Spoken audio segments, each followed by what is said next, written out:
Wellbeing isn't just a nice to have anymore. It's the foundation of a thriving, future-proof business. But let's be honest, there's a lot of noise, buzzwords and vague promises out there. You probably heard organisations talking about wellbeing, but how many are actually doing it really well? Today I want to cut through that noise and get straight to 3 big questions shaping workplace wellbeing and culture right now. So question 1, is your organisation ready for the wellbeing economy? For years, organisations have measured success by the bottom line and the vanity metrics we're all familiar with. But those days are numbered. The wellbeing economy is here and it's shifting the focus beyond traditional financial metrics.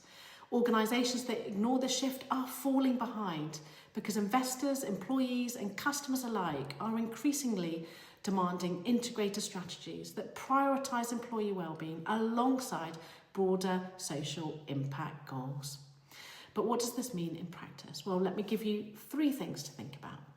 First, rethink your KPIs. So traditional metrics like revenue growth and profitability still matter, of course they do, but they no longer tell the full story. Organisations are now tracking employee wellbeing with the same level of scrutiny, incorporating key indicators like burnout rates, psychological safety, engagement levels. And if you're not measuring wellbeing, how do you know if your people are thriving or burning out? Future-proofing your organisation means tracking wellbeing as rigorously as you track revenue.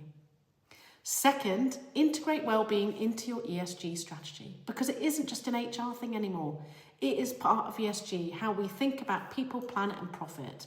So if you're serious about sustainability, that has to include your people too. Third, hold managers accountable for their team's wellbeing. The most forward-thinking organisations are incorporating wellbeing into leadership KPIs. They're ensuring their managers are equipped to lead in the 21st century and sustainably. And some are even linking leadership bonuses to wellbeing outcomes. And why? Because employee health equals business health. And that brings us to the next big question. Question 2.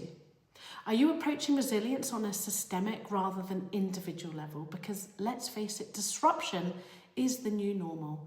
If your wellbeing strategy isn't built for constant change, it's not built for the future. And that's where adaptive resilience comes in. And here's 3 things that organisations are getting right. First, they treat resilience as a system, not an individual trait. So instead of just offering stress management workshops, they're redesigning workloads, decision-making processes and leadership training to support resilience at every level. Secondly, they're shifting from reactive to proactive. So rather than waiting for stress and burnout to spike, they're focusing on early intervention. Simple steps like monitoring workloads in real time, embedding wellbeing check-ins into team meetings, and training managers to create inclusive cultures are all things that are making an impact. And thirdly, organisations creating environments where people feel safe to speak up. Resilience isn't about toughing it out. It's about creating workplaces where people can be open, they can seek support, and they can adapt without fear. And this often starts with leaders role modelling the human qualities of vulnerability and authenticity, and providing that judgment-free, safe space for teams to do the same. And for the final question, question 3. Are you ready for the metrics of the future? Because the way we measure wellbeing is fast changing. AI-driven tools can now assess psychological safety, burnout and employee sentiment all in real time. And this isn't the future, this is already happening. But here's the challenge. Firstly, most organisations still rely on outdated metrics. So if your wellbeing strategy is built on your once a year annual engagement survey, you are already falling behind. The future is real-time insights that allow for targeted, timely interventions. Secondly, AI tools are powerful, but only if you act on them. Data without strategy or action is pointless. And the organisations leading in this space are using AI to pinpoint wellbeing risks early on and to take meaningful action, not just collect more numbers. And thirdly, transparency is key. Employees need to trust that wellbeing data isn't being used to penalise them, but to support them. Ethical AI and clear communication are non-negotiables. So what does this mean for you?